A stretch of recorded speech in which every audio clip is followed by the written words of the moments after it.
everybody, it's back to school month, so in honor of that, we are packing up, putting our brand new, shiny new kicks, packing up our giant, insanely large stink bombs, and grabbing our demonic comic books and heading back to college. We watch Ghoulies 3. Ghoulies Go to College. We watch it so you don't have to, so you know what time it is.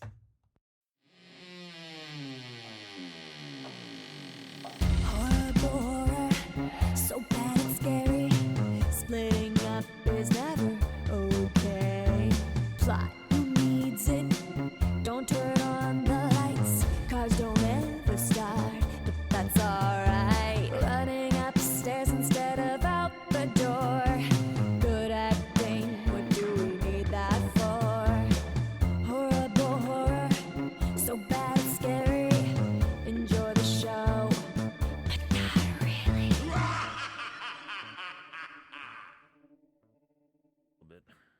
Greetings! What's up, Moon Goons? Welcome to Horrible Horror, the podcast where we watch the worst of the worst in horror movies. Movies so bad they're scary. I'm your host, Marshall Hampton. With me, as always, today is my co-host, my good buddy, Mr. Aaron Southworth. You know him, you love him. He's right here. You know me, you love me, and man, we've been having some technical difficulties. We've had a lot of technical difficulties today. It's getting rough. It's getting real rough. But with us today is a first-timer, first-time guest on the show, longtime friend of ours, Mr. Paul Cochran. Hi guys. Paul Cochran, college roommate of mine. Which makes perfect sense that he would be on the show for the movie where we go back to college. Yeah. Where you guys really became close friends, and the stories to be told are endless and plentiful and Much- good cheer. Exactly like the movie. Exactly. Yeah, I mean, it's exactly like the movie we're doing. Identical to the movie. Yeah, which is Ghoulies 3. Ghoulies Go to College is the movie we're taking. We decided to watch this week for this episode. Kids are going off to college. Beware the ghoulies, guys. Beware of the Ghoulies, indeed. So before we get to the movie itself, we have a couple of things to share, to plug, if you will. We got plugs. We got a plug. We got a plug. We got a plug. You've heard us talk about this on the show before, and we've been there in the past. We're going back again, but this year's St. Louis horror, sci-fi, and pop culture convention called Contamination. This is the 6th one. It is back on November 4th and 5th. It will be at the Crown Plaza by the St. Louis Airport. We will be there doing interviews with the celebrity guests. We will be recording a live show there at on the con floor. Like we did last year. It's a lot of fun. I suggest everybody in the St. Louis area come out and check it out. And even if you're not in the St. Louis area, if you got time free, if you're like, hey, you know what? Let's go do something. Let's road trip it or fly. You can come on in from out of town, check it out. Like I said, it's right there at the hotel by the airport, so easy to get to. There's going to be a lot of guests coming in, but right now, the ones they have... some of the bigger names. Some of the ones they have confirmed for now. They're releasing more as, we go on. But for right now, we have Glenn Enos, who's a stuntman actor. He's known for his work on Deadpool, Freddy vs. Jason, and the Warcraft movie. We also have Brandon J. McLaurin and Deborah Estelle Phillips. Now, they were both Power Rangers on various versions of the Power Rangers franchise. Power Rangers. And then we also have the two people I'm most excited about so far. They were actually supposed to be at last year's con. They both had issues that couldn't make it, so they're coming back this year. We have George P. Wilbur, the man, the legend, the stuntman actor, the man who played Michael Myers, and just that alone is all you need. Like this guy's the man behind the mask. The shape. I mean, and that's just awesome. That's all I need.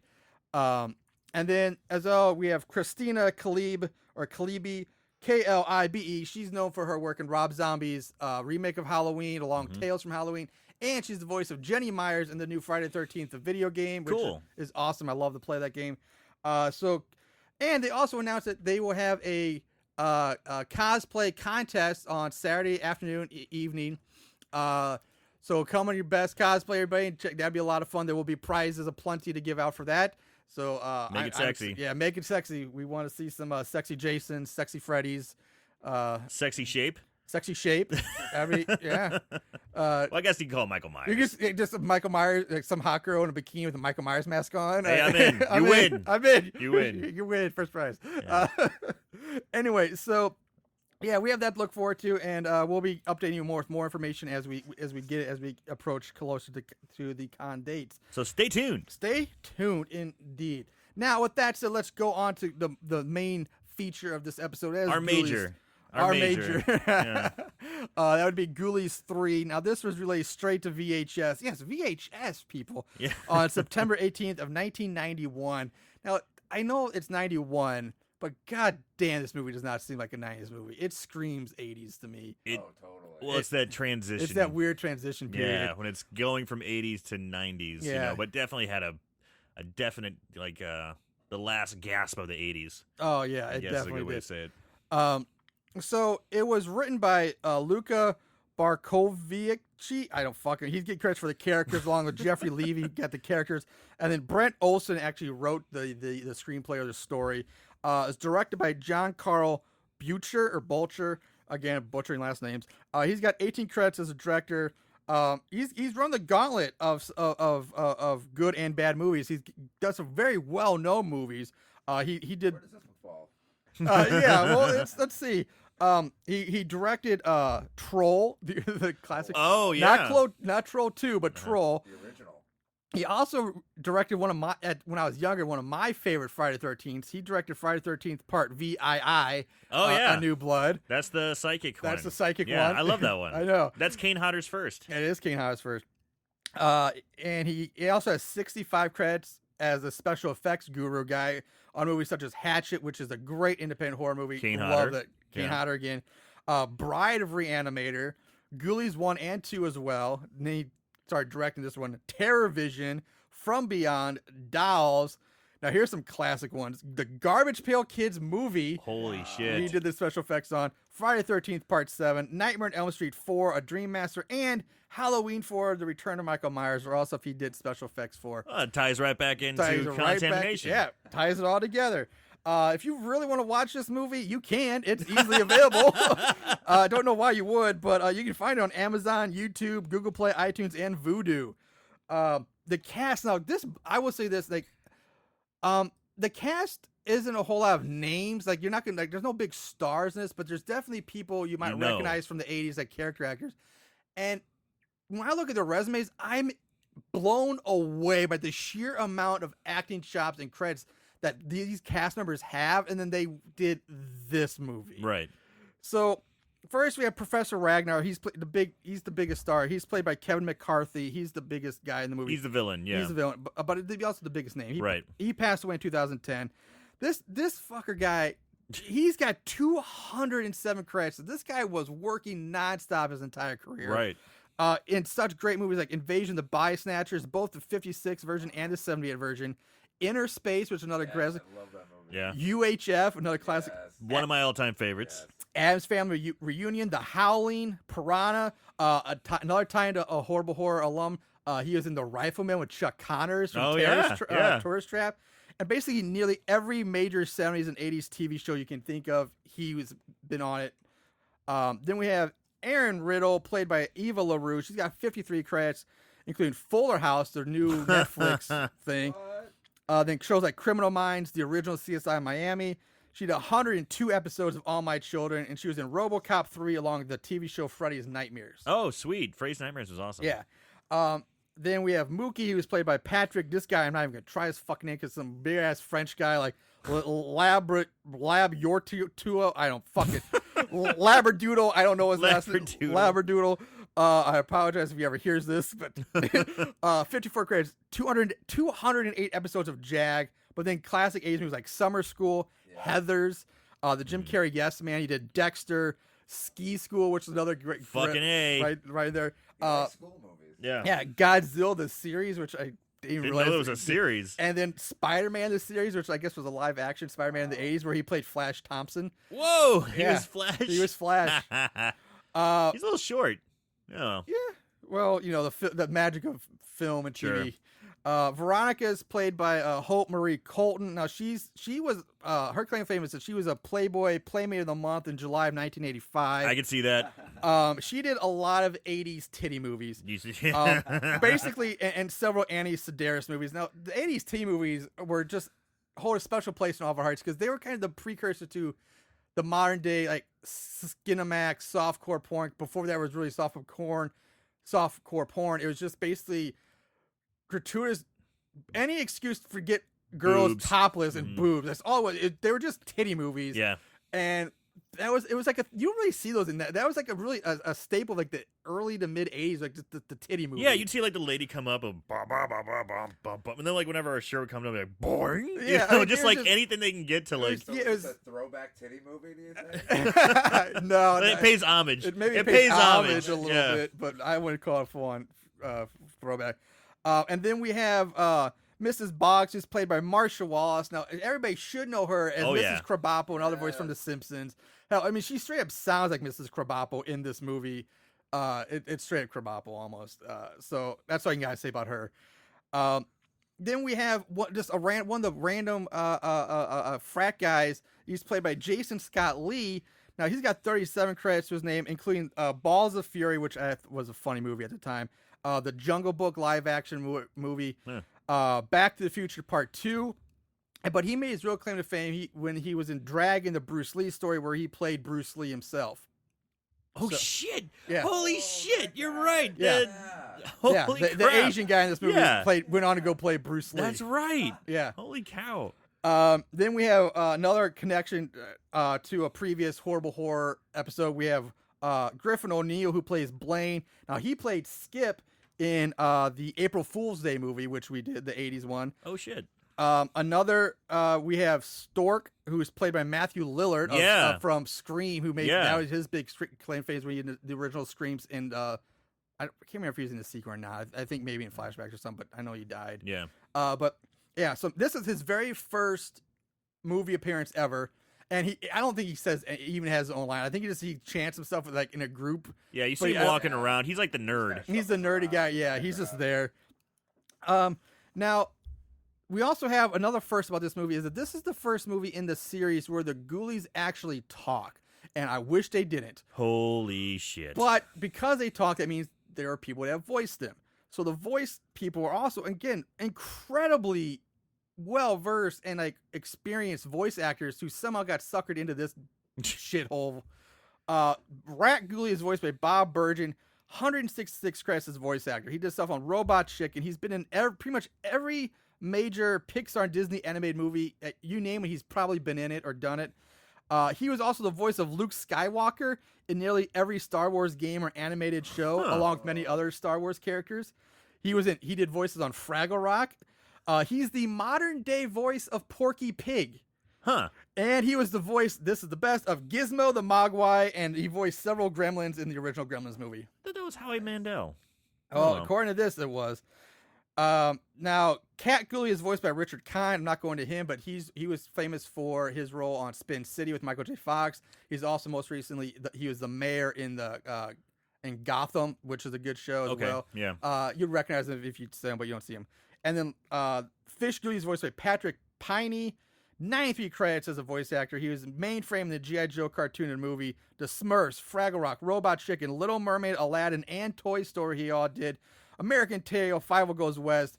He voiced Harry in Harry and the Hendersons, the TV show. Which, There's a TV show? TV show. He also did Jesus. video games StarCraft 2, Bioshock Infinite, Lightning Returns, Final Fantasy 13, EverQuest 2, Star Wars Knights of the Old Republic, and World of Warcraft.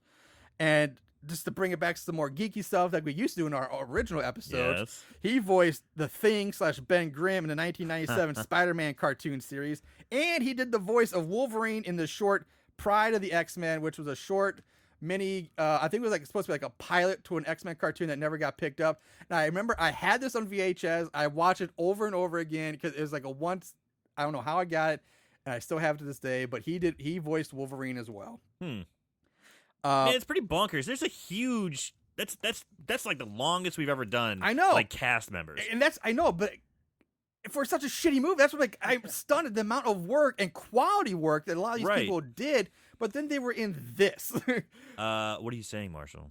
This is not quality. Well, I don't want to spoil anything, so and then We're going to college, damn it. yeah, and then there are some uncredited appearances. One I'm going to save for later, but we have Barbara Ann Klein, who's a famous stunt woman actress. Her resume is probably the best of everybody. It's insane. She's a stuntman in 106 Things, Superman 2, Bad Boys 2, The Italian Job, Red Dragon, The Hunted. Oh, I love that movie. I know you did. That's why I put it on here. The shitty wrestling movie, Ready to Rumble, Scream 2, Con Air, Space Jam, Humanoids from the Deep, Sweet. Escape from L.A., Independence Day, Batman Returns, and Batman Forever, Weekend at Bernie's 2, RoboCop 2 and 3, Leatherface, Texas Chainsaw Massacre 2, and Friday the 13th Part 9, Jason Goes to Hell. Wow. So those are all people in this movie with incredible resumes, but again, just fuck this movie. No suspense. No suspense. All right, anyway, let's move on. We rambled on long enough. Let's move into the movie itself. This movie we opened 21 years ago with a very Beetlejuice-like opening shot. Right? That was the very first thing I thought of, too. Very Beetlejuice. Of this house, along with the title card that looks like it was ripped straight off of an R.L. Stein Goosebumps book cover. Yes. It's green, it's drippy, it's Ghoulies. Yeah, it just might as well say Goosebumps on it. I mean, it really should. Right. Inside, we find Andy Dick, who locks himself in a bathroom. Okay, it's not really Andy Dick, but the guy looks like Andy Dick. Sure does look like Andy Dick. And he reads an incantation from a book, this little book. Now, for those of you who've seen the other two series, it's the same book that there was in number 2. I tried finding the first one. The first one's like impossible to find streaming right now. You can buy it, but I didn't have time to buy it. So I watched number 2. It's the same little book. Now, he reads this, and this causes the most elaborate toilet ever Dude, this to begin toilet. to bubble. This toilet is awesome. This thing belongs in a museum. Yeah. I swear, I think Michelangelo himself sculpted this toilet. This might be kind of like the French architecture of the gargoyles, kind of overlooking like a Notre Dame. Overlooking your shit. Is Yeah, what it does. this is like one for your poop. Yeah. I would say I would love to have this toilet. Yeah. Though. Oh yeah. The only problem is it's one of those like toilets that has like the wall wall tank on the pole chain with the tank on the wall. Other than that, I would love this toilet, man. Yeah. It's like wow. It's pretty cool. So suddenly the Ghoulies come crashing through the window, which is weird because they're supposed to come through like the toilet, but for some reason they come through the window. Smash through the window. They come through a window and attack this guy. They pin him to the toilet, and right away we can tell that this movie is it's going away from the previous two because right off the bat it goes slapsticky. Yes. The Ghoulies are basically little Stooges, monster right? Three exactly Stooges. what I put. Yeah. Like the first movies, like I said, they don't talk. They'll make some noises, but they don't talk. They might laugh, they might snicker, Yeah. they growl and bite, Growl. and now they're like, "Hey, what's up, bozo?" And they're like, yeah. And all you hear is like bonk, chung, chung, chung. All Yeah, these weird like Looney Tune. they're giving noggin knockers, Yeah. they're slapping. Oh, wise guy, huh? Nick, nick, nick, nick, nick. It's retarded. It's super horrible. Horrible. When I'm watching this, I'm like, oh shit, this is gonna be a long movie. Yes, and it feels like a long movie. At least it did to me. The movie felt like it was like 3 hours long. Like I said, we already mentioned, but they go straight into Three Stooges territory. And the puns. Yeah. The constant puns. It wasn't even good puns. No, all the puns. So while the Andy Dick looking guy struggles on the toilet, a comic book falls in his lap from the wall mounted tank above him, and he finishes the spell. Which is weird. So I guess the spell is in both the little book and this comic book. Where does this comic book come from? It just falls down. There's no backstory or explanations where this comic book comes from because it's not in the previous movies. It's a Ghoulies comic book. Yeah, it's just there. So, smoke bursts up from the toilet. The room's filled with red and white flashing lights. The Ghoulies and the Andy Dick guy, they're screaming, and then in one last flashlight, they all just disappear. Everybody's just gone. The camera pans down to show the comic book on the floor, and on the cover are the Ghoulies kind of looking up at some like bigger boss demon guy. Yeah. We fade to black. We roll opening credits. Present day. Sweet. College campus. Sweet 90s. Yeah, modern day on the campus of Glazer University. We hear some radio guy making morning announcements saying that today is the first day of prank week. And holy shit, is prank week something? Love prank. Oh week my at god, school. this is like Forget homecoming. Yeah. Forget graduation. Yeah. It's all about prank week. Yeah, Exactly. Not Rush or Greek week. This seems to be the biggest deal on campus. Yeah. Now, also, like we've all been to college. You guys, and I gotta say one thing. We never had like this guy. All I could think about when he's doing his announcements was like I'm thinking like Robin Williams doing like Good Morning Vietnam. Like there was no morning announcements in college. There's no guy Oh. coming over to loudspeakers on the quad like, "Hey, everybody, look out! Get your books ready. It's prank week." Yeah. Hey, like there's still that doesn't happen. No. Like, what the hell?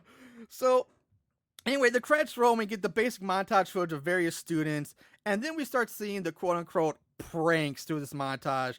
And the first major one is so goddamn retarded and ridiculous. It's the it's like it's not even really a prank. It's just a guy being a dick, really. It's just we see some guy loosen the mop head on the janitor's mop. Yeah. Who, by the way, is mopping Outside. Like he's mopping a concrete Yeah. walkway, which itself is just weird and stupid. Like who mops like concrete? Like just I've never seen anybody. so mop. weird. And it was clean. Yeah. Even dirty. Looked like he was cleaning up a barf or something. Yeah, Yeah. he's just mopping the mop. So anyway, the janitor then grabs the mop, and the head comes off, and for some reason, this causes the whole mop bucket to go rolling and bouncing down the stairs. All the way down the stairs. Doesn't fall over, doesn't stop. No, it doesn't stop. Spilling. No, Yeah. not at all. And the janitor goes running after it, but this clumsy doofus of a janitor runs crotch first into a handrail because apparently he couldn't see that because, like, why would... There's no reason. Like, I hate this. It's so stupid. slapstick and ridiculous. It's like he just runs into it like with his balls. He goes, Oh! oh! As the bucket Oh, yeah, continues to yeah. go down, and the bucket reaches the bottom of the stairs. It's still upright on its wheels somehow, and it Rolling with such force. It rolls into this big, large jock guy who's Like a bent football down, player, who's yeah. bent down, tying his shoes.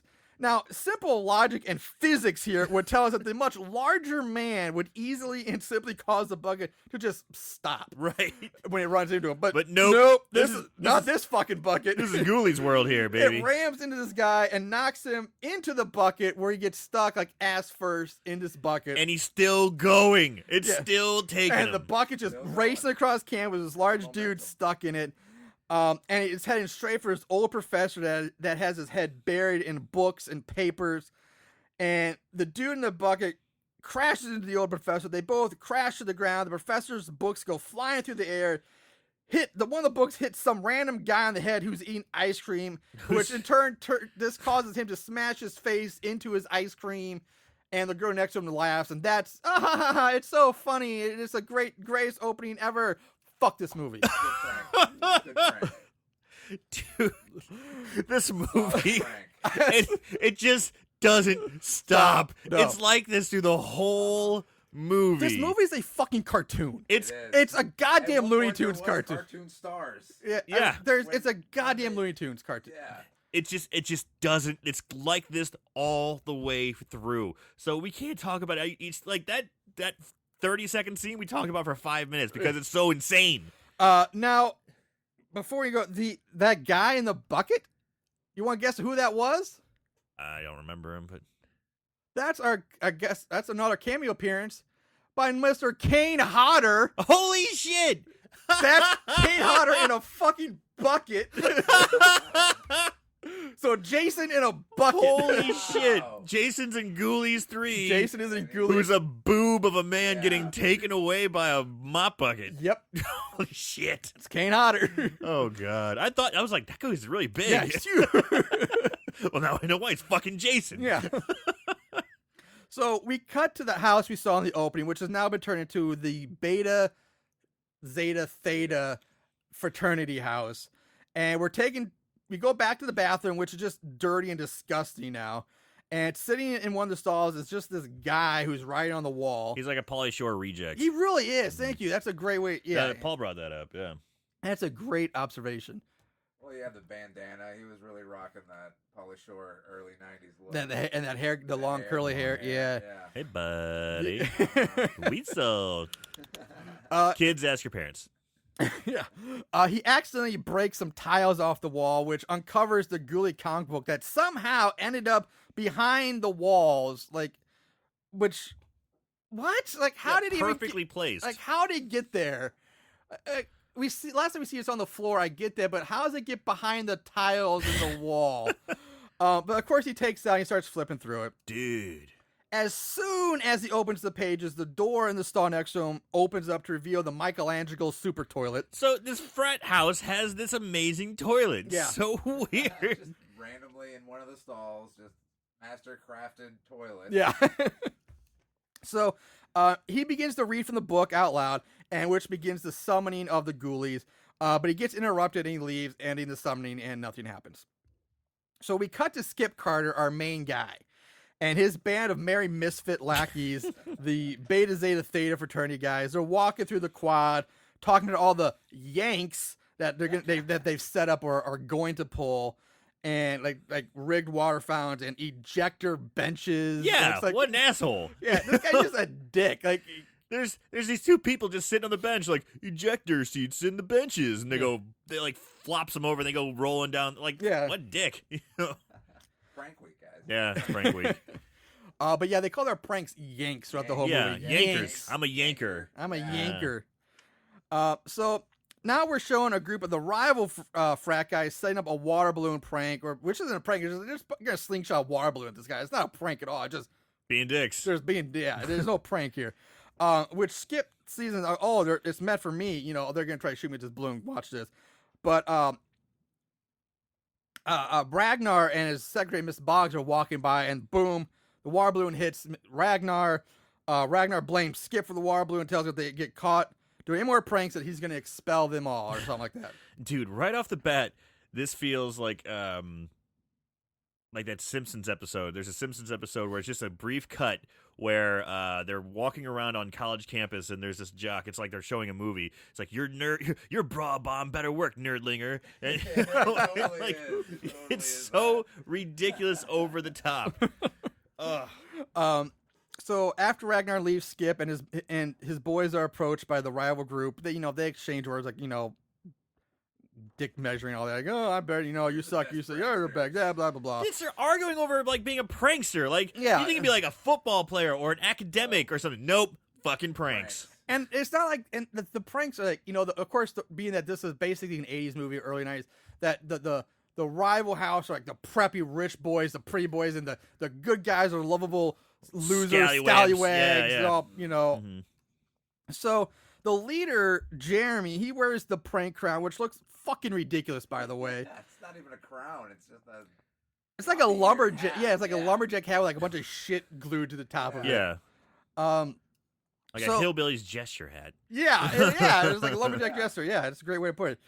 So we cut to Skip meeting up with his girl crush, Erin, but she seems to be dating Jeremy now. So I don't know. It's like this weird back and forth thing going on between those guys. She loves the king of the pranksters. Yeah. Who will it be? That's what gets her going. So, we go to Ragnar's class, which he lectures about Pandora's box, and it just so happens that every Can we talk about how Okay. we open up on this classroom and God. it's like a third grade classroom? Yeah. They're all going crazy. They're making all noise. just going. No college class is ever like that. They're just going nuts. They're Throwing all papers, Yeah, jumping we around. were gonna comment that. hollering. throwing paper airplanes and all kinds of like elaborate It's toys. like college campus. They're just going like they can't contain themselves. They're They so cannot. jazzed And for the prank week. professor has to quiet them down.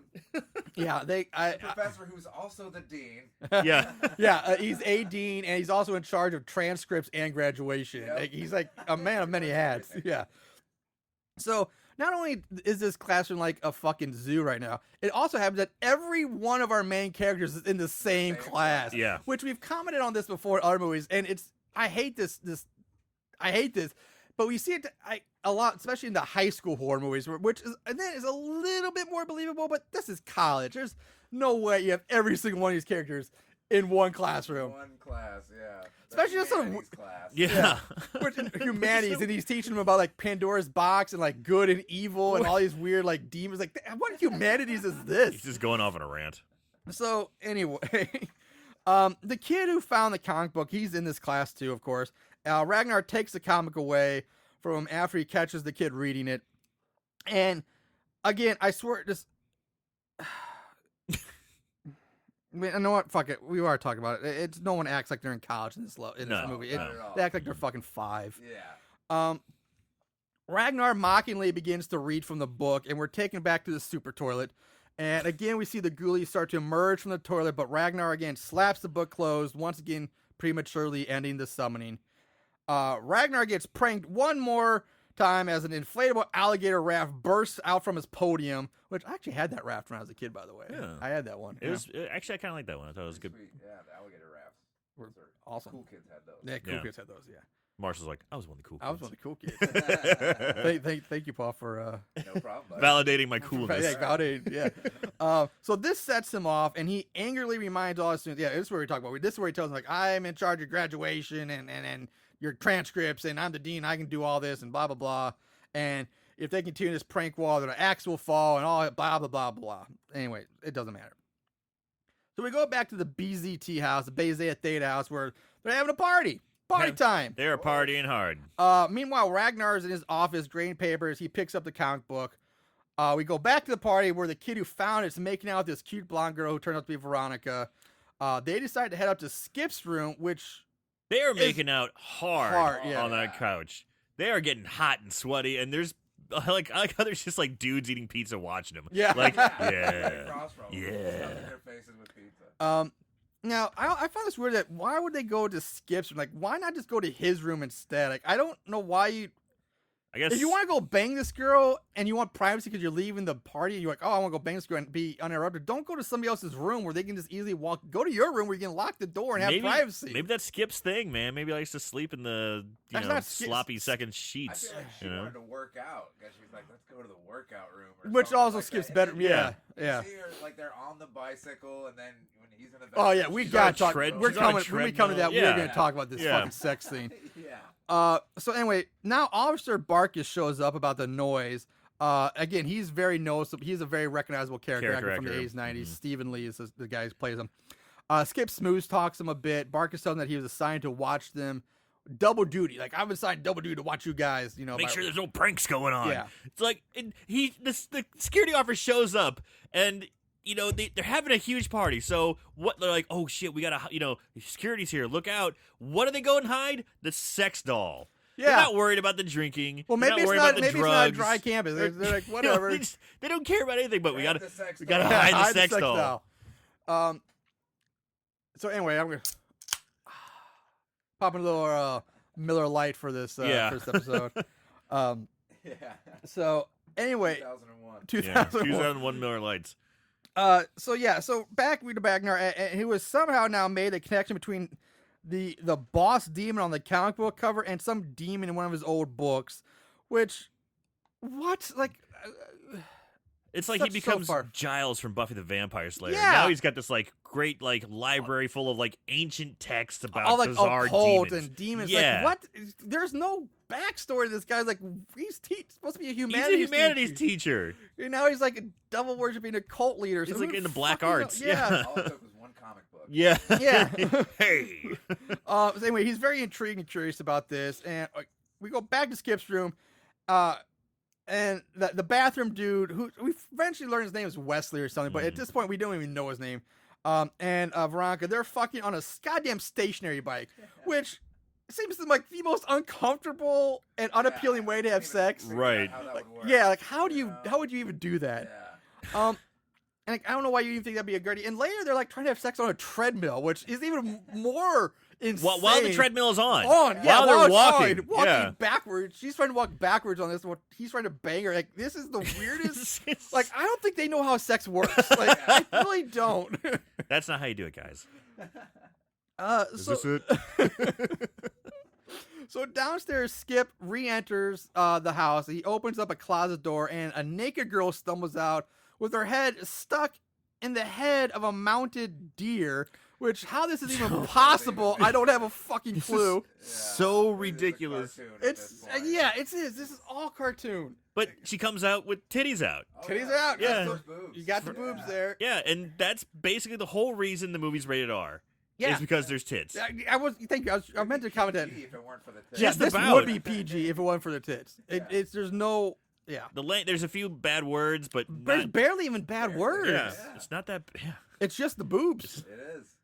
It's paying homage to the titty shows, or the titty pictures of the 80s. So anyway, of course, Skip's like behind her, got her like holding her from behind, trying to get help her get the deer Stag head off her. yeah. But of course, this is when Aaron walks in and sees what's going on. So of course, it looks like he's like course. feeling her up or trying to get with her.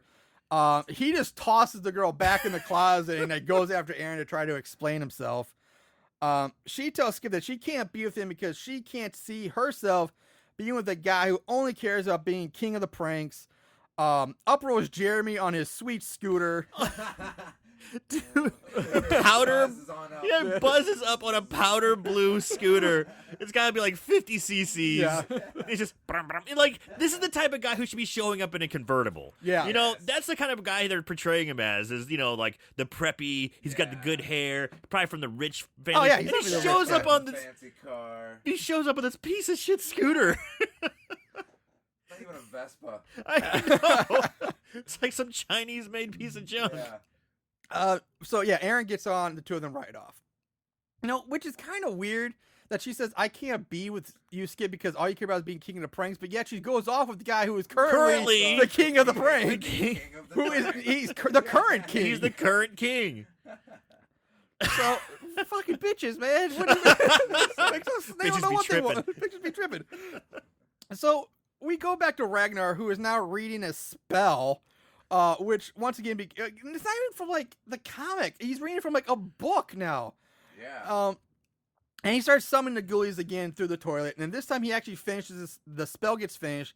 The Ghoulies come out of the toilet and immediately go right back into the Three Stooges stick. Immediately, they're just More like, head clank, hey, clanking. wise guy, yeah. Like, without, like, just as soon as they're there, they're just on. Yeah. Yeah. So downstairs, everyone decides to leave the party to go out yanking. Leaving They Wes- chant, yank, yank, yank. yank. So they leave Wesley and Veronica alone upstairs.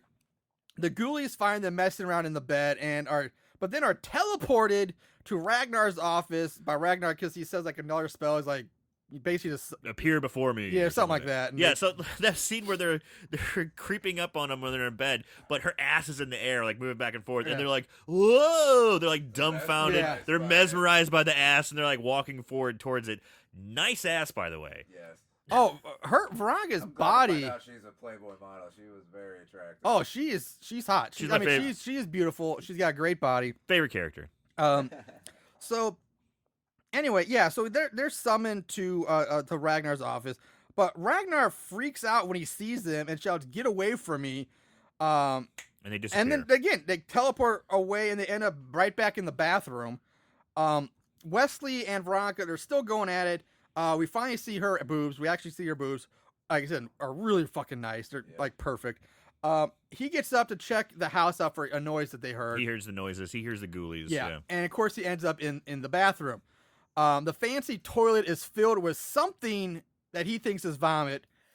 Which regardless of what it is, he lowers his face He gets right practically down. down into the toilet bowl for a better look at this. Like, Just inches away. yeah, like, no, don't do that. Like, Face first, not with a stick or a hand or like anything. Yeah. regardless Face of what it first. is, don't even get like if it's, Yeah. if it's Are you shit, gonna- if it's vomit, whatever. Don't just like flush that shit or like Are you walk gonna away. fix this clog with your face? Yeah, it's like, what is he gonna do? Like, let me get a good whiff of that.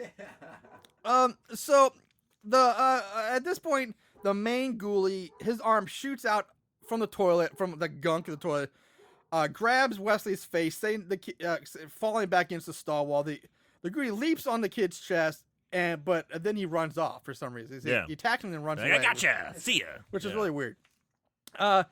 Wesley turns around and is face to face with the main ghoulie and the cat ghoulie. He turns to leave, but he's blocked by the rat ghoulie holding an old toilet brush.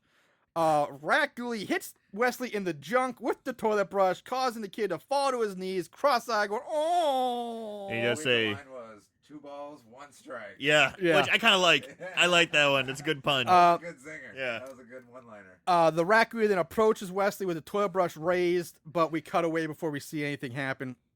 We cut back to Veronica, who is now dressed and working out on a row machine and listening to her Walkman.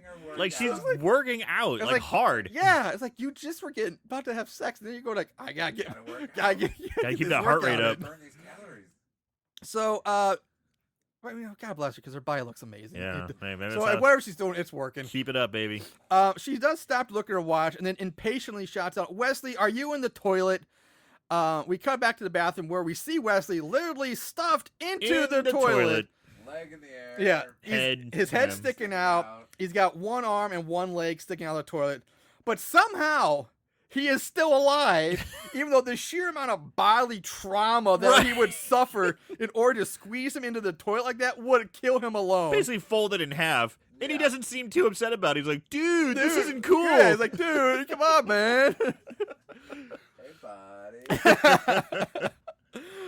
So the ghoulies are standing around him. The rat ghoulie pulls the cord on the tank, flushes the toilet, which sucks Wesley down into the toilet.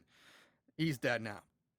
So now the ghoulies are roaming through the house, spouting off more Three Stooges-like dialogue. It's nonstop. They open a closet door, and a pile of clothes fall on top of them. When they emerge from the pile, each ghoulie is now dressed in very 80s clothing. Perfect outfits. Which, how do they fit the ghoulies? I know. Like, these are supposed to be human clothes, and the ghoulies are like maybe 2 feet tall at Right, best. like 2-3 But feet they tall. Have perfectly fit Clothes, yeah. And like genre, like there's a punk rock one, there's like a frat boy one, And then there's like the goofy jester one. Yeah, it's like they have perfectly coordinated outfits. Yeah. So they start wrecking havoc throughout the house, breaking and smashing pretty much everything they see. They're just fucking shit up. And they're fighting between themselves. The stereo. Oh, yeah. To that one The- guy. Bruce- He The loved Bruce his Lee. Yamamoto Yeah, the stereo Bruce or Lee. whatever. Yeah. Bruce Yeah, Lee. during the party scene, Bruce Lee was trying to hit on Trying to girls. impress chicks with his Stereo. stereo. No one was having it. Poor guy. And then the ghoulies have to go and Fuck it up. up. Yep. So they find a large refrigerator filled top to bottom with Miller and Miller Lite beer. The cat ghoulie takes one, and to no one's surprise, just like every cartoon slapstick style, the entire wall of beer Comes crashing down. buries them. It's a fridge full, all the way full of Miller Lite and MGD. Which Yeah. I don't buy that. That's fine. I did that in college. I would we had a fridge. One day I remember for it was nothing but beer in there. I mean, we've all done that. Sure, but it's just kind of funny to see like it's just like it's a perfect ad. Yeah. I wonder how much Oh. they paid for that. Yeah, it's the only Yeah. beer you Oh, see. yeah. So exclusively our making those target products. demographic is people who watch straight to VHS This- Ghoulies 3. Yeah.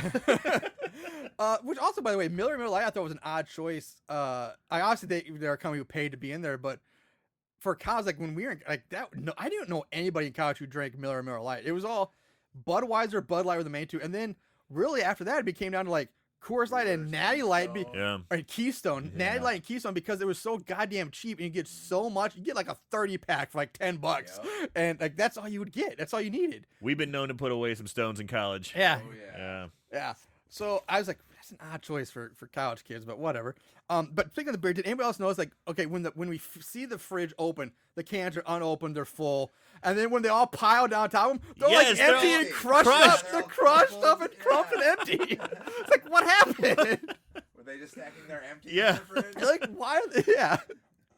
So we cut to the Gamma House, which is the rival preppy fraternity house, where Skip and his best friend Mookie spy behind a car and watch Jeremy and his boy have a pee race on the front lawn, while the other two guys pace back and forth, guarding the place. They're Like, guarding the place his with bats. khakis on and baseball bats. yeah, they're like the guards at the British Palace, you know, Right. just marching back and forth. Now on a side note, you guys weren't in a fraternity, but I gotta say I found this incredibly disrespectful for Jeremy and his boy to be pissing on their own lawn in front of their house. Like, I have pissed in a lot of different places when I was drunk in college, and many of them places I should not have.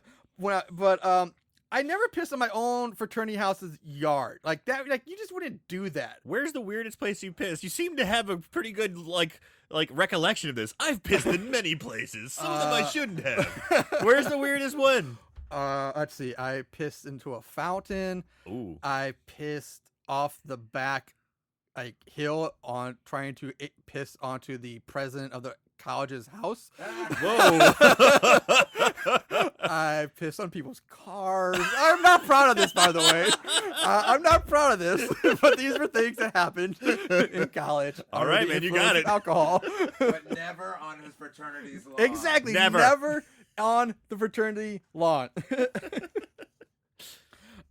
we go back to the Ghoulies. They're drinking. They're getting drunk at the Beta House. And one of them ends up drinking Drain-X for some reason. Like it's supposed to be a gag. This is supposed to be the gag. It's like they drink Drano, and it's like, oh, my ears are steaming. Oh, and it's like it's just like cartoon, like smoke. Yeah. You just want to hear that. Yeah, like exactly. noises. They're like, smoke coming out of the ears and nostrils. It's pretty good fire engine noise you just made. I was pretty impressed. Well, I'm glad because I thought it was gonna sound like shit. But yeah, like it's just another stupid gag. So Skip and Mookie, they come across Jeremy's scooter, and apparently this rival frat house has a massive, almost like warehouse-sized garage attached to it. That also houses, for some reason, a large, almost military-grade garbage truck. Yeah, this thing, it looks like a military transport. Yeah, but it's a garbage truck. It's like, why is this in the garage of a fraternity house? And full of garbage. Second of all, with their name on it, with right? it's like, why? Gamma garbage. Gamma, yeah. Like, none of the fraternity houses at my school had garages. Yeah, they're big fancy houses, but they didn't have garages. Like, what is going on at this school? Like, yeah, where is this school? Yeah. And cheers, I just can't get over this. I mean, it's a fucking warehouse attached to this house. Like, god damn. So anyway, Skip and Mookie begin messing with the scooter and wiring it to the truck. And the whole gag is that when he tries to start up and drive off, it will like, it's kind of like a Back to the Future. It's gonna like pull all the trash on top of him. It's gonna pull the doors open, the trash will fall on the scooter. And so instead of manure, it's trash. So after Skip and Mookie leave, the Ghoulies, they pop up from the garbage truck. So how Somehow, the fuck they got here? They got out of the frat house that they were partying at, which we just saw them drinking at Drano in the frat house. So then they cruise on over to the garbage truck at the other frat house. Yeah. Which, who knows? We don't even know. We get no sense of distance, like where they are in relation to each other, or even time. But you get the sense that they're not really that close together. It's not like fraternity road, they're like next door, 2 houses down. And it almost makes it seem like it's kind of a few blocks away, maybe in the other side of campus. You don't really know, but yeah, but they just show up in the back of the garbage truck. I don't. The Ghoulies then. I don't. I know you're like. I don't want to do this. But the Ghoulies. I really don't want to do this. The Ghoulies end up trashing the bike, tearing apart the scooter. Yeah.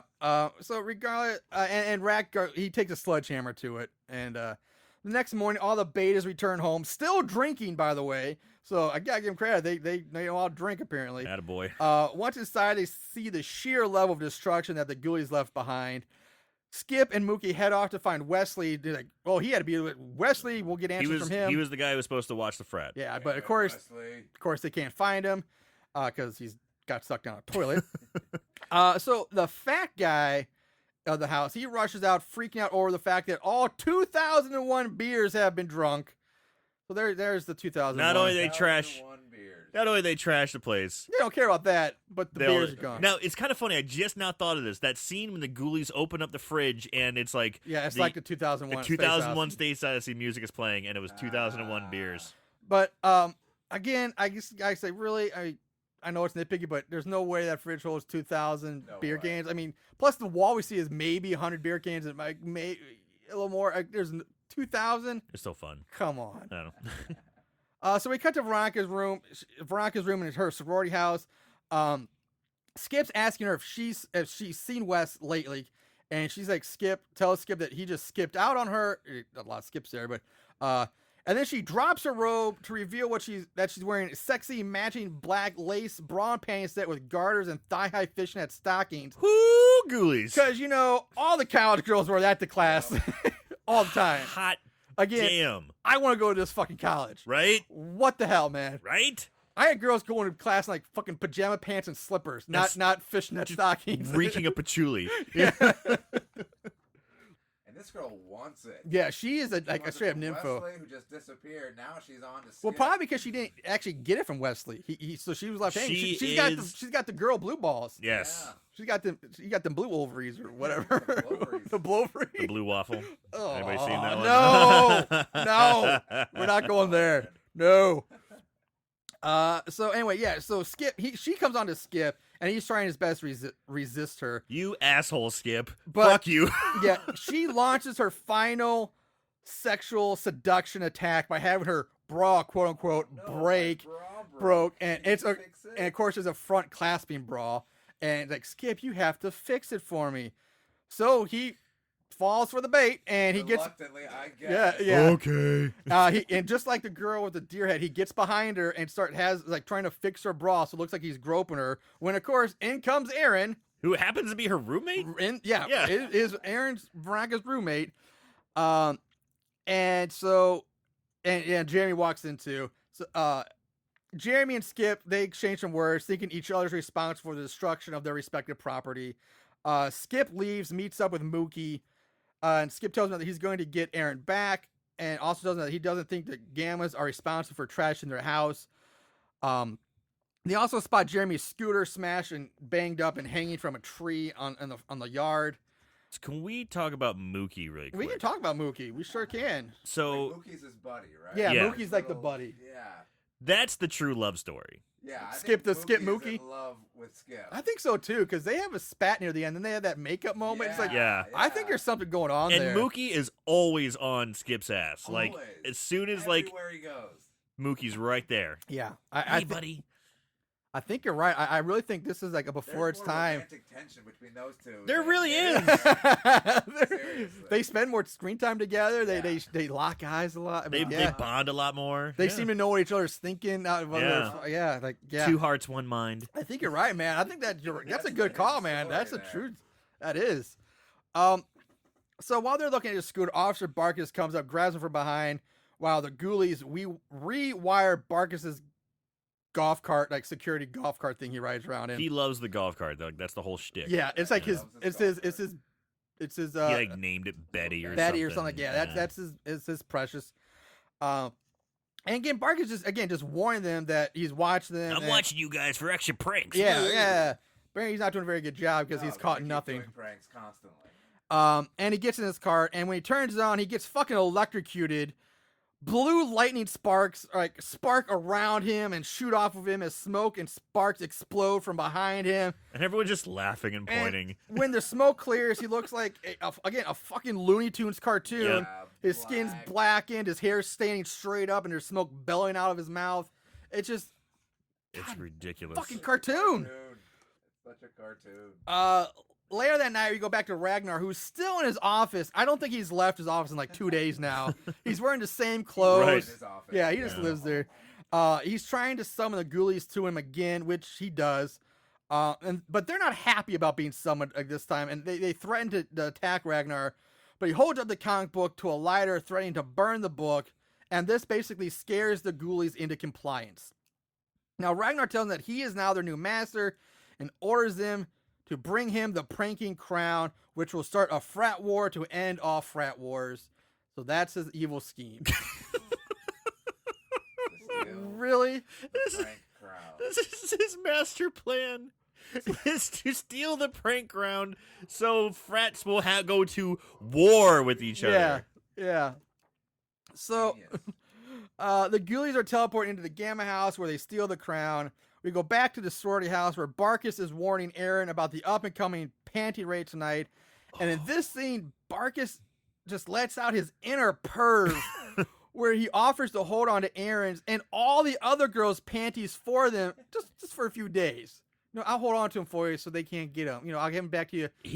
Maybe Sunday night, maybe He gets, Monday, his Tuesday. voice gets real low. He goes, I can hold on to those for you. Yeah. I can keep an eye on them. He gets he's real. His inner perv is just let loose here, man. Right. There was so much panty stuff in this movie. Yeah. Like, a good portion of this movie just revolves around panties. And the bonkers that surrounds the power of panties. Yeah, panty raids. At one point, the girl's doing an entire laundry basket of nothing but panties. Well, that was the bait for the panty raid. Yeah, I mean, that was the bait. But you're right. It's just an entire laundry basket of nothing but panties. Nothing but panties. So we jump to the Ghoulies, who have now stolen Barkus's golf cart, and they're going on a joyride through campus, complete with more annoying Three Stooges talking bullshit. They crash the cart off screen. We go back to the Gamma house where Jeremy and his sidekick, I think it's Blaine, notice that the crown's been stolen. Jeremy says it's finally time to nail Skip and ask his buddy if he still has the key to the chem labs. Now, here's another fucking instance of students having access to something that in real life we would never have access to, ever. There's no way a school would just allow students to have keys to potentially dangerous materials and areas at all. Like it's like we saw this in Nightmare on Elm Street, where like the coach like, hey, just go on in and use the pool after hours all by yourself, and go into the chem lab where all the chemicals are by yourself. There's no supervision. No way. So meanwhile, Skip brings coffee to Aaron, who is studying in the library. He talks about starting the relationship over. That whole like, oh, I'm sorry, let's start over. I'm not the same guy. I apologize for my past behavior. She accepts, and they set up a date for tomorrow, the next night at 8:00. So we also see Mrs. Was it Boggs, Ragnar's secretary, researching the history of comic books in the most generic and fake-looking book I've ever seen, simply titled History of Comics. History of Comics. It's so fake-looking. It's so bad. Ragnar's in his office, still wearing the same clothes. There's a little more untucked. You can say he's starting to get him a little more unraveled. The Ghoulies teleport in, give him the pranking crown. Ragnar tells that he wants them to kill him. He's like, he's like, kill me. They're like, and after some taunting, they're finally about to attack him, but that's when Miss Boggs knocks on the door and just rushes into the room. The Ghoulies hide as she enters. She tells Ragnar all about the comic book that apparently is filled with literal translations of ancient spells and whatnot, because of course that's going to be in the history of comic books, right? And this right next to Superman, X-Men, Thor. Here's the comic book of demonic spells, right there. Like, Jesus Christ, come on, you're kidding me. So Miss Boggs, she discovers the Ghoulies. She freaks out. Rat Ghoulie grabs her by the tongue and begins to stretch it, pull it out of her mouth. Her tongue is stretched out like 10 fucking feet. It's ridiculous. It's so ridiculous. You cover. I can't, dude. I just can't. He just reaches and grabs her tongue and just yanks it all the way out.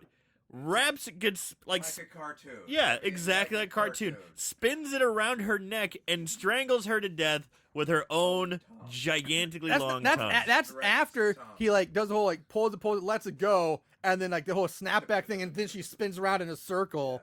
Tongue ends up around her neck, and he strangles with her tongue. Oh my god. Anyway, God, Marshall's losing it here. He's barely hanging on. But Ragnar doesn't seem to care one way or the other about Miss Boggs just being killed, and just orders the Ghoulies to go cause more destruction. So he really, why the whole kill me thing, and then... Well, he does mention that, kill me, because if you do, I'll be able to bond with you and have all your powers. He mentioned that. Okay. All right, but then he gives up on that real quick. Like, the secretary's dead now. He doesn't go back to, all right, now you're going to fucking kill me. He's like, all right, just get out of here. He gave up that real quick on that one. Yeah.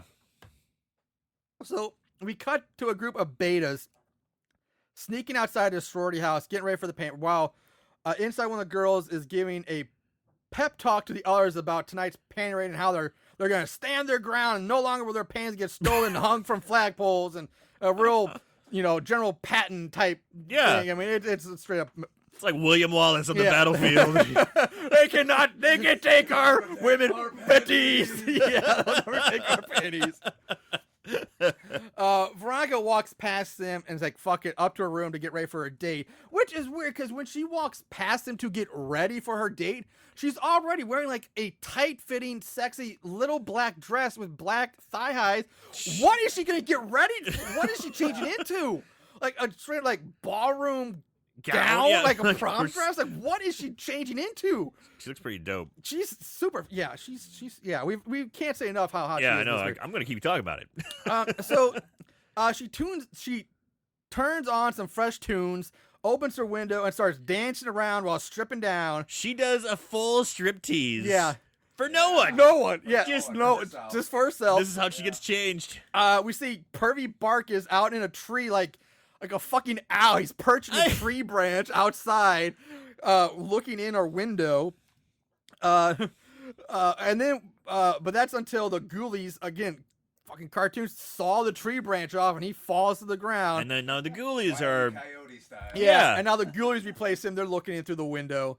Downstairs, 3 betas enter the laundry room, steal the panties. They're but going for the panty the laundry basket of panties. full of panties. But they get ambushed by the girls, and the girls proceed to beat them with pillows and take Feather off pillows. feather pillows, and they strip the pants off the guys.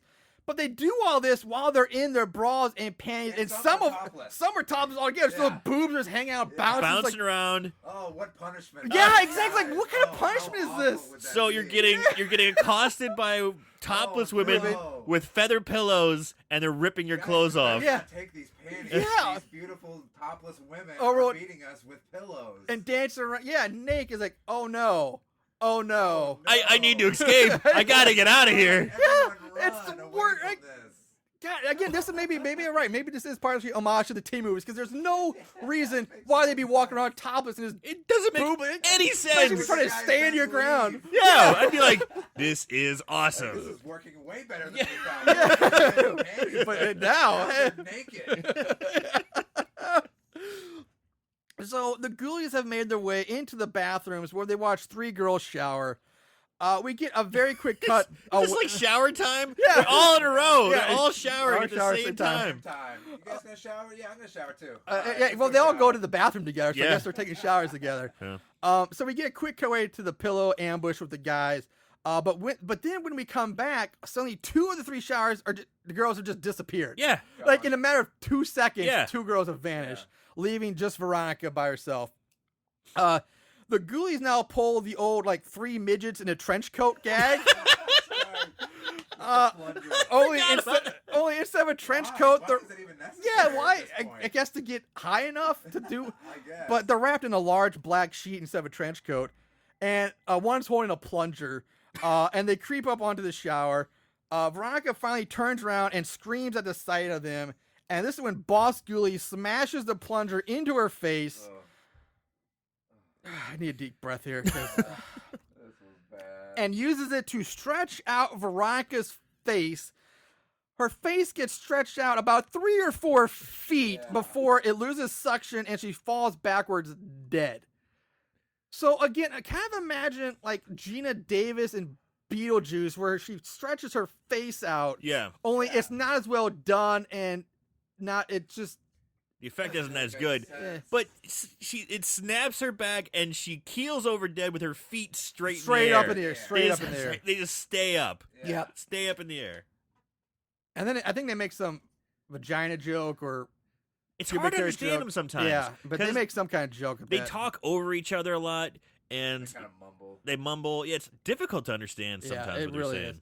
is. So that's it. Veronica's got her face suctioned to Poor death or Veronica. something. Yeah. I know. Bless her. I was kind of bummed. I was like, damn it. Skipping ahead to Ragnar's We all class. liked Veronica. Yeah. We're back in Ragnar's class now. R.I.P. Veronica. But nobody seems to notice that Wesley and Veronica are missing. Yeah. Wesley's been missing for like at least a day or two now, Right. and nobody seems to care. Veronica's not there. Ragnar is lecturing about evil and power and how you can't have one without the other. And then Jeremy blows up Ragnar's desk, which Skip gets blamed for and kicked out of class. yeah. Yeah, So he he got framed. He got framed. quietly opens his giant metal briefcase. Takes out Yeah, his a very subtle Yeah, giant metal briefcase. with his Gigantic detonator. remote. Yeah, with his antenna. That's like 3 feet long. so Big big. device. Like with you a can see giant this, red button on it. you can see this from space. But somehow this craft Somehow Ragnar still thinks it's Skip. Yeah. crafty guy got away with it. Yeah. Real subtle. So, so basically, Ragnar kicks him out of class. Says, "I'm gonna, he's gonna have Skip expelled from school."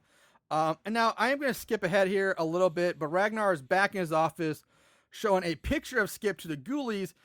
Now he's gone from wanting to expel Skip to murdering Skip. Yeah.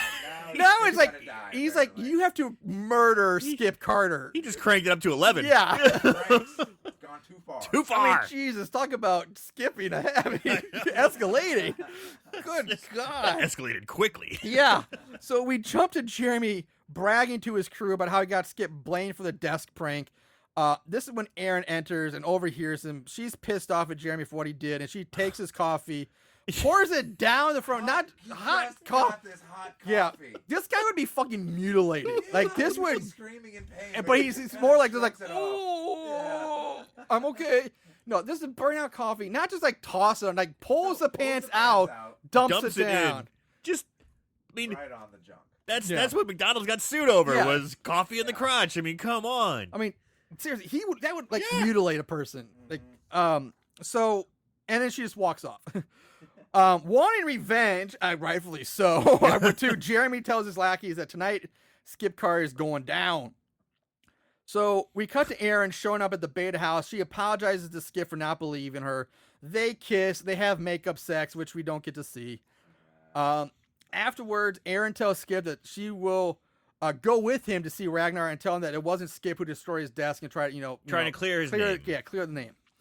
At this point, Blaine has snuck into the beta house holding a quote-unquote stink bomb the size of a bowling ball. This Again, A cartoon bomb.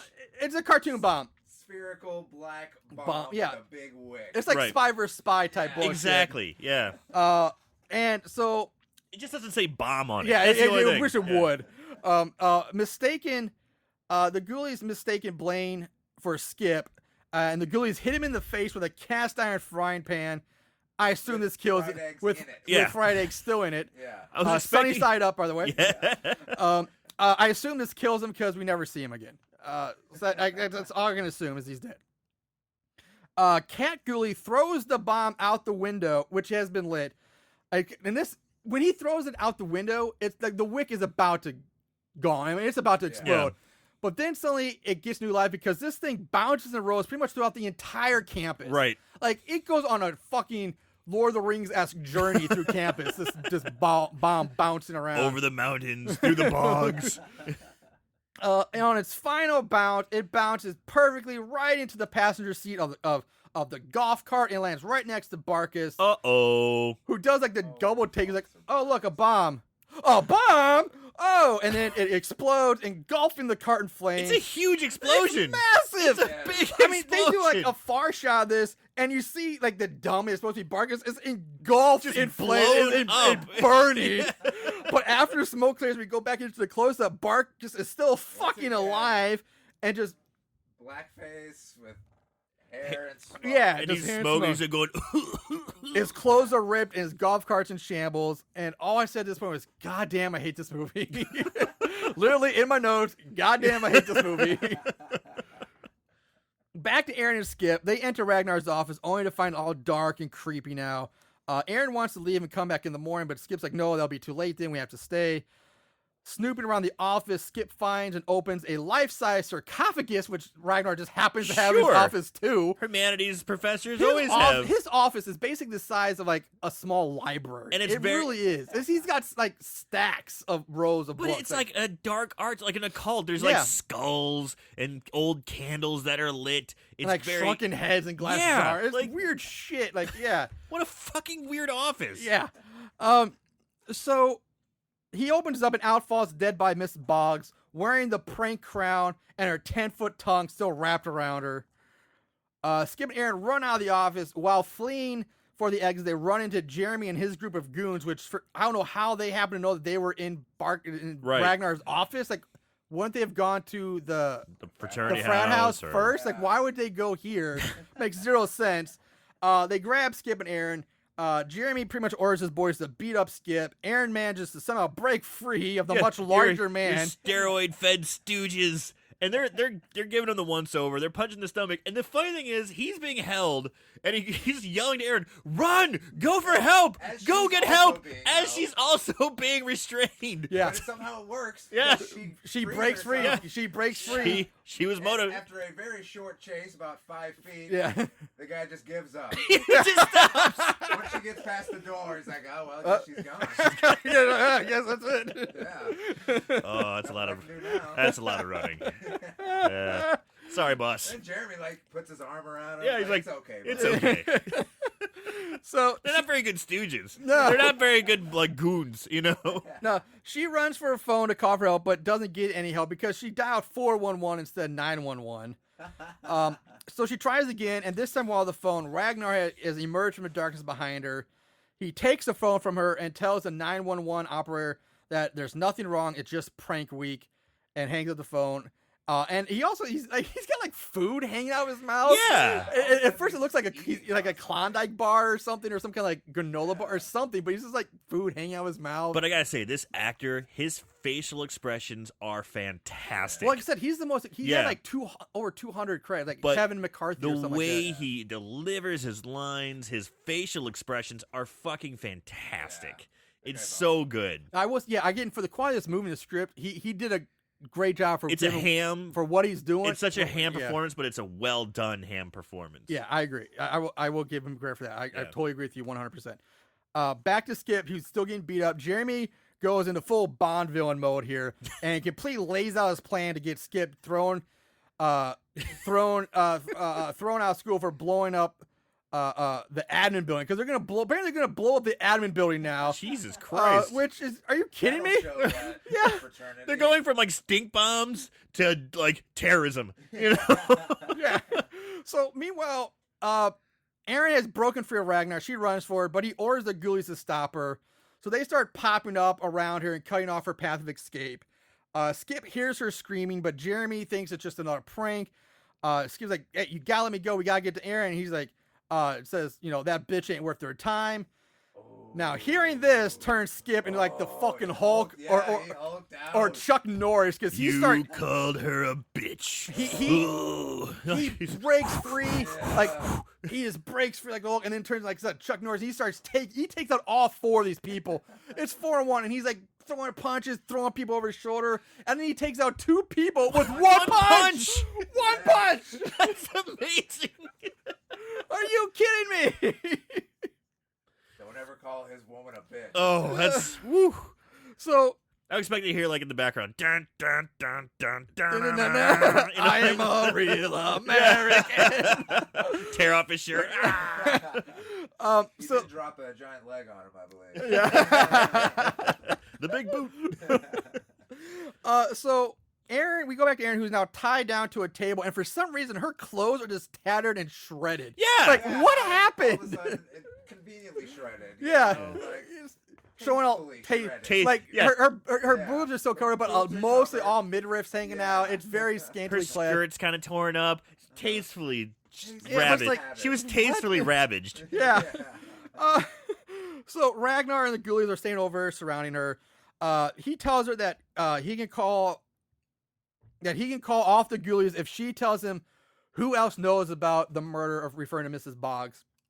Skip bursts into the office at this point. The Ghoulies attack. Skip fights them off with a squirt gun filled with goofy glue.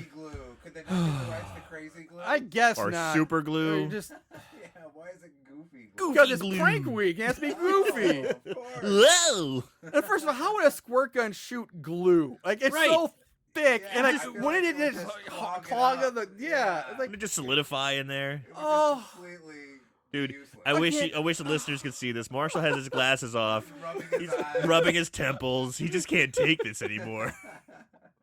how? I don't know. No, glue. goofy glue. So yeah, they're all like, correct me if I'm wrong, but don't they get glued in like the See no evil, hear no evil, speak no evil. Even catch Mhm. that. yeah, Yeah. one gets his hands glued to his mouth, the other's over his eye. Of Like, course. yeah. So I kind of like that. So anyway, he rushes over to free Aaron before a chandelier falls on her because to add some drama. Like, what? What? Yeah, like, Get this, saved this, from the- this chandelier is falling way too long. It's taken Yeah. forever. So the comic book falls to the floor. Skip picks it up, orders the Ghoulies to attack Ragnar, which they do. Now, during the struggle, the Ghoulies and Ragnar spontaneously just erupt with lightning or bolts of electricity, yeah. like for no reason I don't know, whatsoever. They can electrify things. Now, whatever you want to call this stuff, they swarm around Ragnar and the Ghoulies. They all fall behind a bookcase, and all we see are flashes of various colored light and bolts of electricity sparking up Like from behind the book. smoke coming Yeah. out. Yeah. Once it ends, Aaron and Skip slowly walk around the bookcase to see what happened, and there they find the remains of Ragnar. Ragnar is turned into a green, bubbly puddle of acidic goo leaving only his clothes behind. Yeah, like skeletal hand kind of Yeah. there. Yeah, he's pretty much No liquefied. body. Yeah, liquefied. Yeah. Street goo. Yeah. We cut back to the beta house as Aaron and Skip enter and collapse on the ground and like, oh, relief. Right back to the remains of Ragnar, and we see a large goo-covered hand pop up out of the goo. Guys, it's never over. It's Frank Week, guys. Right back. Gotcha. Gotcha. Right back to Beta House, where Jeremy has now burst in to confront Skip with a fucking baseball bat. I know. He's swinging this thing around, but he's missing Skip. Aaron says she's gonna call the cops, and that's when the fucking front door just explodes. Blows up. like C4 just went off on the other side of this thing. It just explodes. I'm expecting a SWAT team to come like raiding into this place. Flashing green light fills the room, and from out of the smoke comes the mutant Ragnar Ghoulie hybrid, which is just now. yeah, it's fucking ridiculous looking, but in the best possible way. I Yeah. will say that. Pretty awesome. Ragnar has like this giant demonic head with even larger mouth on it coming out of his stomach, and his hands and arms are all fur covered. And like extra big, like really oversized hands. Yeah. Yeah. And Ragnar's wearing the pranking crown on his head. What's the deal with this thing? It's It so, holds all the power. so But Ragnar starts talking, and the mouth Now on the they stomach. both start talking. So it's like double speak. Yeah, he's like in stereo. yeah, you hear the demon voice and Ragnar like they're looped And together. the mouth's moving, and the mouth looks pretty cool. Yeah, it's not Like, bad. It's I will say it animatronics for there. again for the time for what they're going for. It's not Yeah. it's not bad. They blew So all their budget on that. Yeah. I think and the fancy toilet probably. The explosion knocked Jeremy out, just out cold, leaving Ragnar to chase Aaron and Skip up the stairs. They all run into of course, back to the bathroom because if all the places run, why is like we gotta run to the bathroom? Where we have no escape. Yeah, and they try to barricade the door, but Ragnar just easily breaks Just through it. kicks it down. Ragnar demands to hand over the comic book, and he they try to use Ragnar. Use control. I can't read my note. Oh, Skip tries to use the comic book to control Ragnar, but it has no power over him. Because, and Skip then looks. This is where he looks down at the cover, which the cover of the comic book has now come to life as well, and is laughing at Skip. So there's a little puppet like on the cover yeah. of mouth. Body And head. yes, Yeah. and we notice Ragnar then has turned into the boss demon from the comic book. It's like the Right. same thing. And now I'm not sure what led Skip to this next course of action, but he decides to roll up the comic book and flush it down the toilet. Now, I would think that if you're trying to destroy this, I would think maybe ripping it up would be the more logical and intuitive reaction. Well, maybe he didn't have a lighter, but yes, I agree with you. Yeah. Reaction to this because that would actually destroy the book. Right. But nope, he decides to shove it down the Michelangelo toilet. Once, West disappeared too. yeah, once he does that, the toilet pretty much becomes a vacuum and starts sucking everything down into it. Except for Skip. Except for Skip and and Aaron. I mean, they're fine. yeah, They're standing right next to it. Yeah, Right the next toilet. to it, they were just fine. While the water turned green and it's like green lights are swirling around in the bowl. Bubbling and oozing. Yeah. Ragnar's lifted off his feet by the sucking force of the toilet and gets sucked down into the toilet, and then a geyser of flames erupts from the toilet. Cut to Skip and Aaron trying to process everything that just happened. Skip is also holding the pranking crown, I noticed, which even though I'm pretty sure that Ragnar was wearing it on his head when he went down the toilet. I love it. It's got Skip's like, nope, I I know, it's like gotta save the You don't crown. see it, but you think like, does he grab it off of his head? Gotta Like, save the prank crown. even though he's like swore off pranking to Aaron, he's like, gotta save the crown. So, now there's this loud crashing noise coming from downstairs, and in flies Barkus. Barkus yells at Skip about the bomb, but Skip goes over to a still unconscious Jeremy, who picks him up and shows Barkus that Jeremy has dynamite in his pants. Another cartoonish. Like stack of like dynamite. 3 sticks of dynamite. Yeah. It taped just doesn't together. say TNT on it. Yeah, I wish it did. Acme. Yeah. Because this is what the dynamite they were going to use to blow up the admin building to frame Skip. Oh my God. He would have got away with it too. If it went for them kids. Barkus hauls Jeremy away, saying that he's going to get kicked out of school. I'm like, really? That's it? That's it. I think getting No caught with school for 3 you, sticks buddy. of dynamite after blowing up school property would possibly lead to prison time, Right. not just Murder. expelled. Poor Officer Barkus. Attempted murder. Killed Yeah. twice.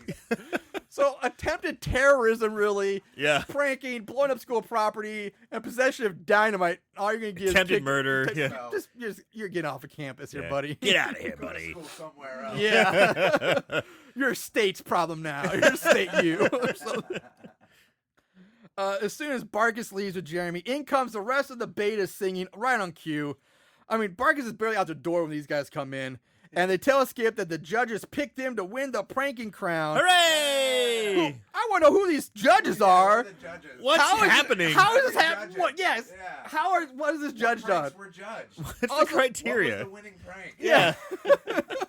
Also, like, I think we touched on that at the very beginning, but no school would allow this level of pranking to exist ever.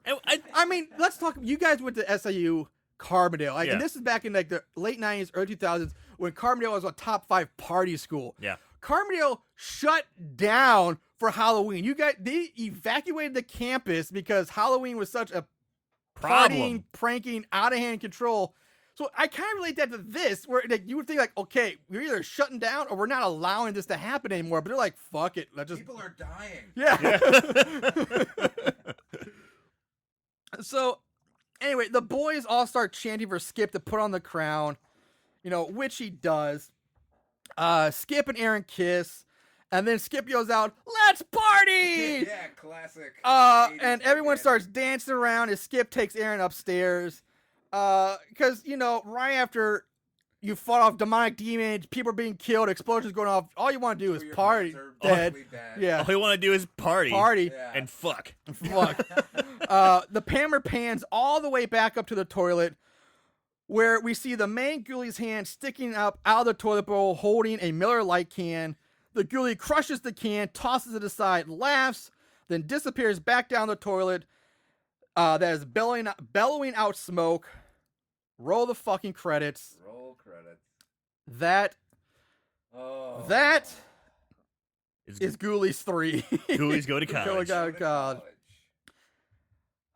Their major is mayhem. Oh, God, I hate this so much. Anyway, let's go on to favorite kills.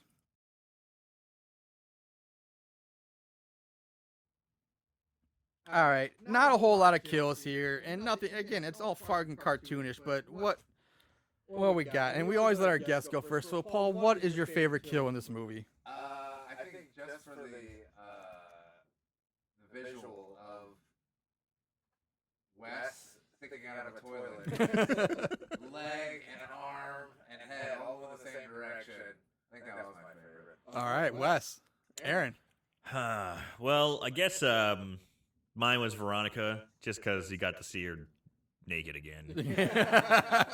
Just one last shot. I mean, basically, Yeah. that's it. Like, you have Wes and Veronica and Mrs. Boggs. I think there are 3 people die in this movie if you don't count Ragnar Or the guy who got hit with the in the frying very pan. beginning. Oh yeah, and the frying pan guy. If he's dead, I mean. If he's dead, you never see him again. He's not like you don't find him in the frat house Right. later after. Guys, there's a guy. Who's this guy? I'm probably gonna go with you. I think I'm gonna go. I'm gonna go with Veronica too, because it's just, the whole movie's a fucking cartoon. It's stupid, but that's the stupidest. But that's the stupidest one. Yeah. That stretched out face. And feet up in the air when she does. Like when she's Yeah. done, feet up in the air. Yeah, I totally agree. So I'm going with Veronica for that one as well. So let's move on to odds and ends.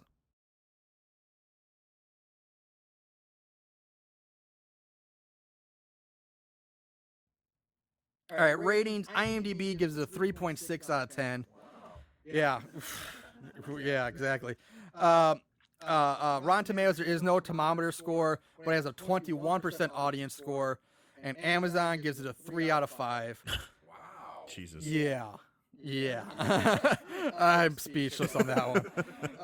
Plot keywords, there were 29. I only wrote down a few. And again, if this wasn't cartoonish enough, just listen to the first two. I mean, the first two, one, flatulence and burping are plot keywords. I mean, this alone doesn't sound like a horror movie. And the rest of the last three sound like a fetish film.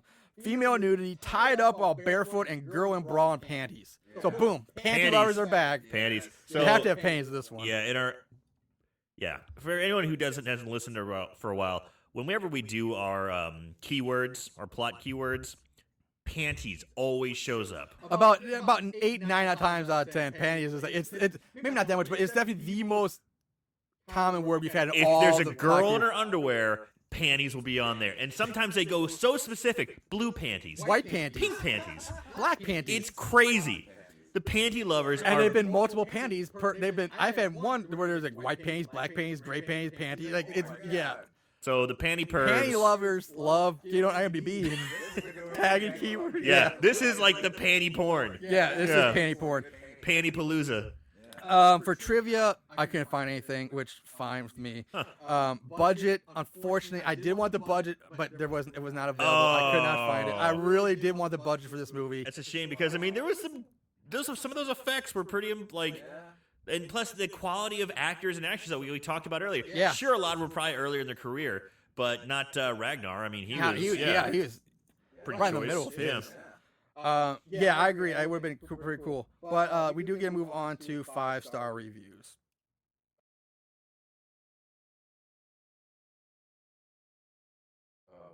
Yeah, there were 5-star reviews, believe it or not.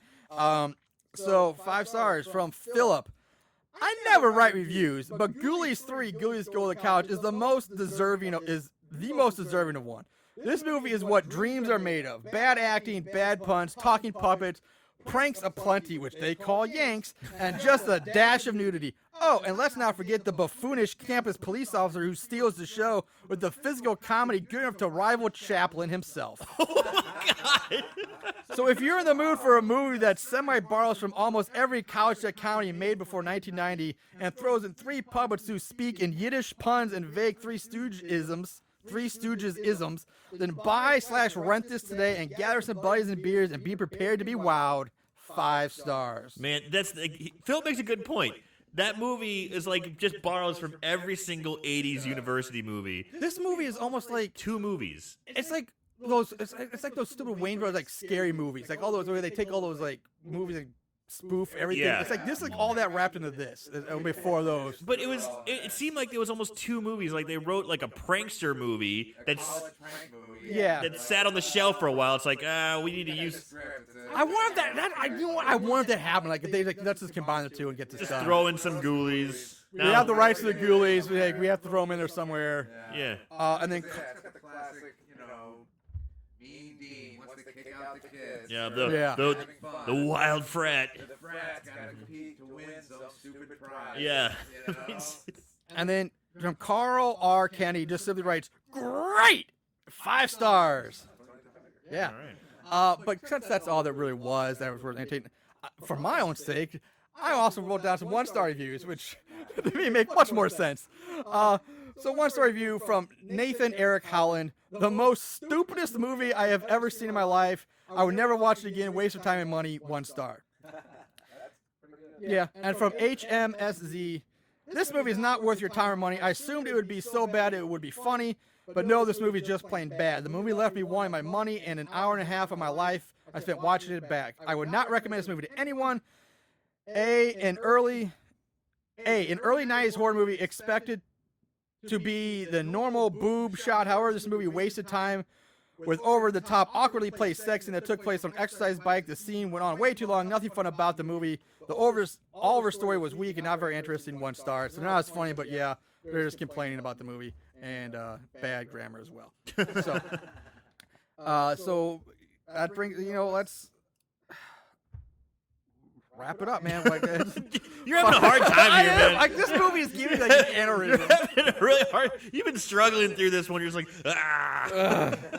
So yeah, exactly. Let's go into our final thoughts here. We always let our guests go first. So Paul, What were your final thoughts? So bad it's good, or so bad it's scary? I'm gonna go so bad it's good. Oh, you! I laughed. It was it entertained me. You know, I didn't feel bored by it. It definitely kept my attention. So yeah, so bad. Wow. All right, Aaron. I like that kind of stuff. I've always liked that kind of stuff. Like I like Summer School. That movie was fun.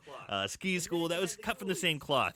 And then you had the Ghoulies, and I'm like, okay, this maybe could work. And then they spoke, and then they started to talk, and I was like, oh my god, it was so ridiculous and slapsticky and over the top. I'm like, god damn, this is gonna be a shit movie, long to work with. Then came Veronica.